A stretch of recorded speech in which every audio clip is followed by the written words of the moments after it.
In the tumultuous summer of 2020, during a racial protest, in the town of Birmingham, Alabama, a Confederate monument was overturned. Protesters discovered beneath it lie a buried manuscript entitled, The Book of Lucifer. The Book of Lucifer is an account of famous historical religious stories as retold by Satan, aka Lucifer Jehovason. The volumes contained herein are highly controversial, and it is advised that the weak at heart steer clear from it. Skilled literary professor, Lord Cain de Wilt, will read excerpts while also including interviews and testimonies of people whose lives have been forever changed by this book. Lucifer argues that, despite what ideas Christians, Muslims and Jews may believe about God, there is always evidence to contradict it. One of Lucifer's most famous retellings of a story in Scripture is also one of the most controversial. A story that has been banned from several Middle Eastern Muslim countries. It is a story that differs depending on which faith is telling it.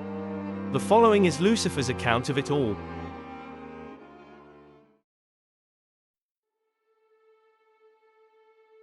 In the beginning, Jehovah spoke me into existence. I was his very first creation. I bore light, as does your sun, which has also been worshipped before. I ask that you do not worship me, or if you must, then worship me by exploring your own liberties. Unlike my father, I despise slavery in all of its forms. In the Quran, believers are referred to as the slaves of Allah. Islam means submission. Submission, of course, to Allah. What follows is a story that strikes a close chord to my own personal wound, given to me by my father, when he sided with Jesus, the callous-hearted, slimy scallywag, against me. This story marks a pattern of behavior in the Bible where the eldest son is shunned and the youngest son exalted. A story that asks, is a slave's heart and mind also the property of its master? A story I call Baby Mama Drama.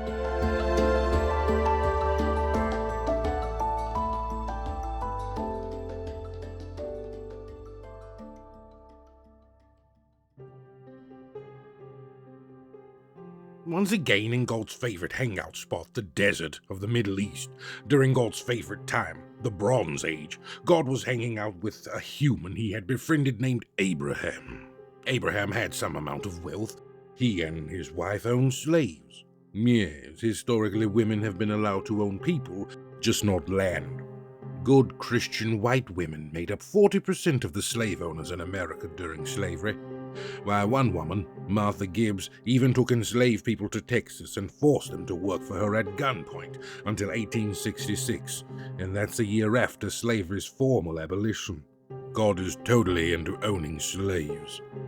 The Ten Commandments brings up slaves twice.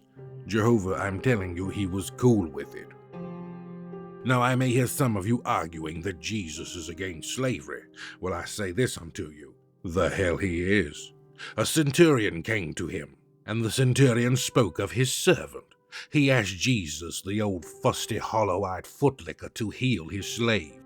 I argue that this was an opportunity to tell the centurion to free his slave, or to preach against slavery itself. But what does he do? He heals the slave and extends his life as a slave. Jesus was cruelly denying a slave even the freedom that comes in death.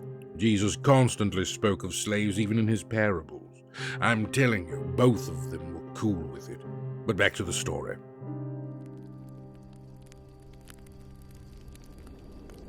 The whole thing, all the pain and suffering, started off with Jehovah chewing the fat with Abraham one night.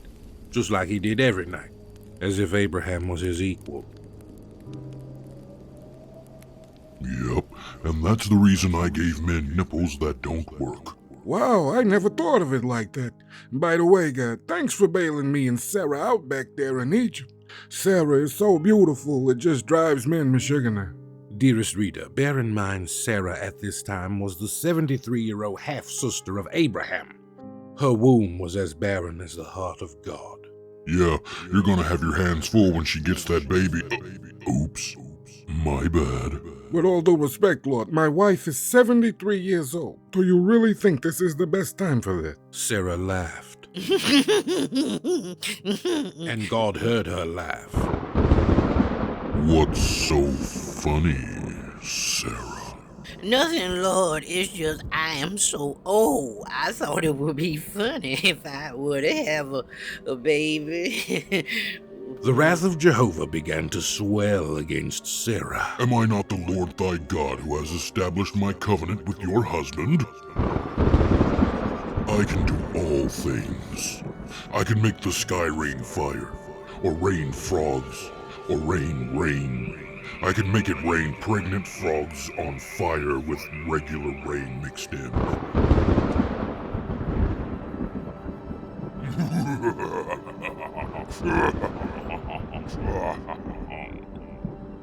And it came to pass that time came to pass.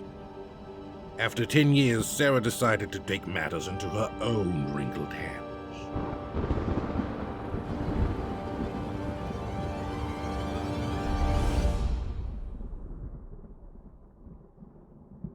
Abraham, Sarah, my wife, what is it? do you remember when we first got to Canaan 10 years ago? And God told us that we was gonna have a baby. Yeah, it kind of feels like it was just seconds ago. Nope, it's been 10 years. But I think I know what he meant.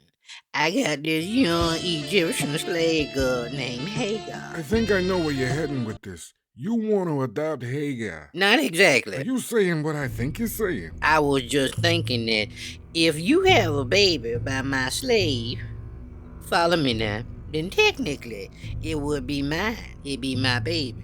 Ain't that right? Wait, this has got to be a trap. So let me get this straight. You're telling me to sleep with another woman and to get her pregnant. So you go sleep with Hagar, my slave girl, and I'm gonna take her baby and we gonna raise it as our own child. So what did Hagar have to say about all of this?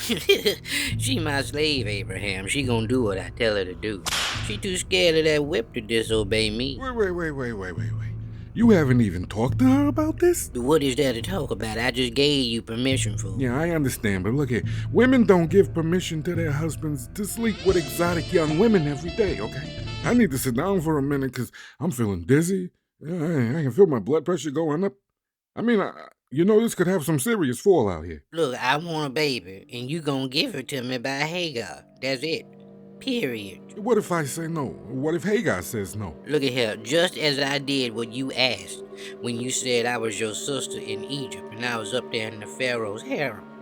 I ask you now to do as I ask you, also without question. You better not argue with me. I'm the sexiest senior citizen alive.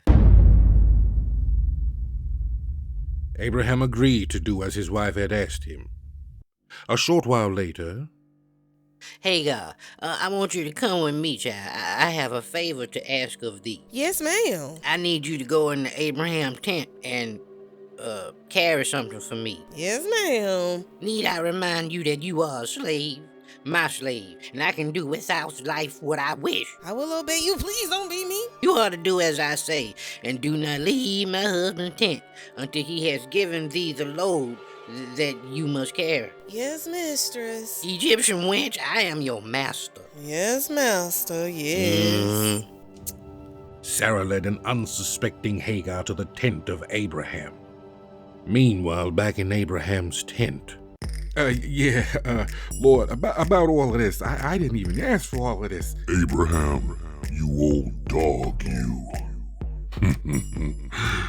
Why are you complaining? How am I supposed to even do this? You know how me being in charge of everything means I can do whatever I want, to whoever I want, anytime I want to? Yeah, it's the same thing for you. I'm gonna call it the patriarchy. You're saying you just want me to just... Don't take no for an answer. Oy. Don't do what I would do. Oy vey. just then Sarah pushed Hagar into Abraham's tent, and without her consent or even her awareness of what was happening, Abraham deceived the young woman and knew her against her will.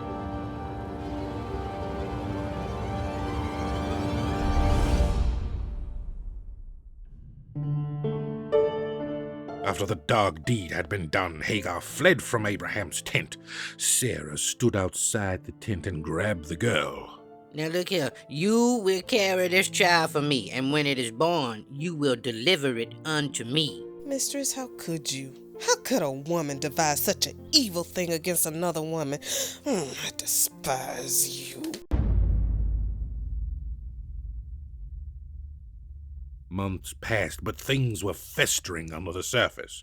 An upset Sarah marched into Abraham's tent one night.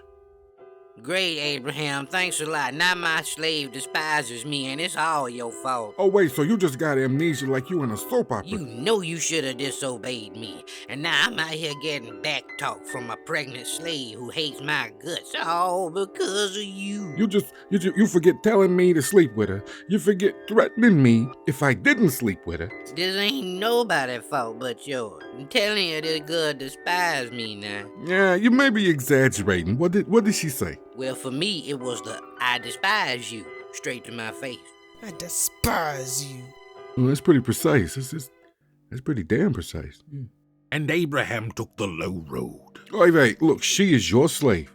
So you can always discipline her. You know, air quotation marks on the discipline, eh? Don't tell me what to do with my slave. I'm gonna beat her. Yeah, well, she's pregnant. That's not what I meant. And Sarah did mistreat poor Hagar, causing her to run away. And when she ran outside the camp, she, still flustered from her attack by Sarah, began walking into the deadly night desert, aimlessly, weeping loudly. Just then my meddling father, disguised as an angel, appeared unto Hagar. Behold, Hagar, where have thou been, and where art thou going? To die in the desert. My mistress has killed me. She beat me knowing I'm with child. Dying in the desert is not how this story ends, Hagar. Thou shalt live, and thou shalt have this baby. Oh, no. Oh, yes. But Sarah will one day birth a son of her own. I don't understand. A son that Abraham will be commanded to kill. I don't understand. Sarah should never have laughed at the Lord. And if you learn nothing else, Hagar, learn this. God will hear. You will have a great and mighty son, and he will grow to father a great nation. His children will spill the blood of Sarah's children until the end of time. Your son will be like a wild ass, and he will make war with all of his neighbors. Both you and God will have your revenge. Return unto Sarah, your old dried-up mistress, and hide your hate until I tell you the hour of the Lord.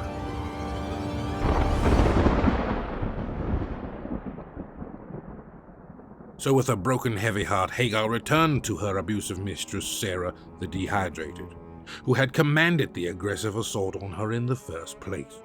Jehovah always gets a kick out of breaking a person all the way down and kicking them when they are down.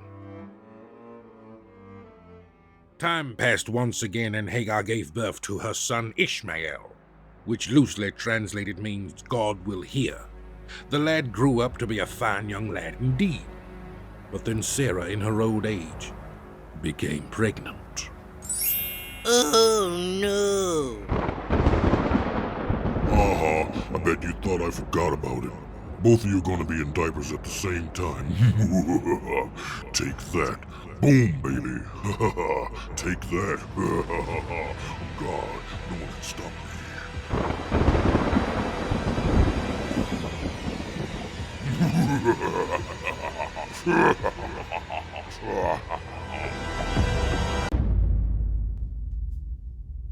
Needless to say, this complicated the narrative. Young Ishmael, being a small lad with no filter, spoke unfavorably to Sarah. Is it true that you have a baby inside you, Mum? Yes, my son. Sarah always looked dead into Hagar's eyes when she called Ishmael son, and she called him son often.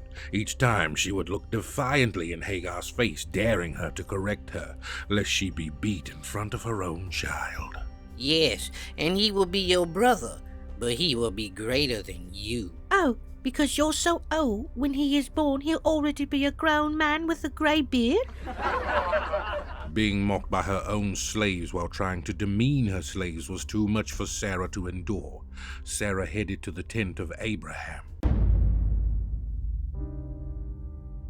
Come in. See, that's what's wrong with you now, letting everybody in your little stinky tent. What are you talking about now? You're supposed to be happy you're finally having this baby. Ishmael made fun of me and the baby. All these bad things happening to me is your fault. You slept with my slave girl and got her pregnant. And I'm not sharing my child inheritance with the child of that old bondswoman. You can forget it. You crazy as hell, you think that's gonna happen. Are you out of your baby snatching mind? You threw that girl at me, literally. Like threw her through my tent door. And you threw your old nasty self at that woman. That woman is the mother of my child and wife. Like, because of you. She's still my slave, and I say put her and the boy out into the desert to die. Sarah, wait. There's nothing to talk about. Her and that baby go, or I go with this baby and God's covenant. Once again, Abraham took the low road. Yeah, I got something to tell you. Keturah, You call me by my real name. I had almost forgot it. Mistress Sarah changed my name to Hagar. I remember. Hagar actually means foreigner. She's a cruel woman. You're the one I love. But she's got God on her side. They want me to send you out, you and my firstborn, out into the desert to die. You can't. Look, God calls me his friend, but I am terrified of him. I mean, he's God. You're gonna tell God you're not really friends? You're gonna tell God that his pick for the draft was a loser? Yeah, well, not me. So I kind of packed a small bag of gold. Here's a little something for you. Now try and get to another village. I really wish this could be another way, but, God, what you gonna do, God?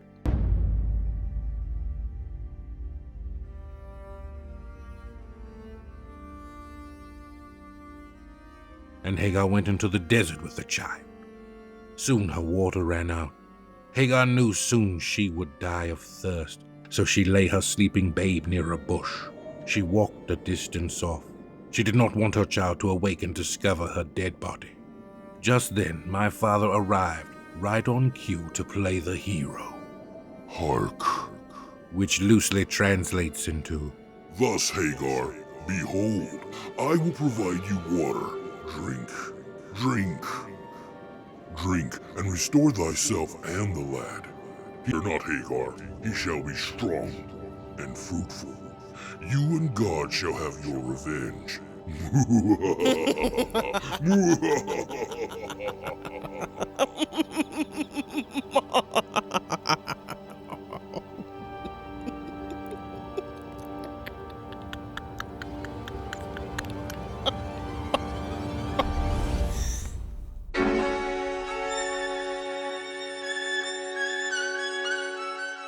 The story of Sarah and Hagar is one religious scholars have argued about for generations.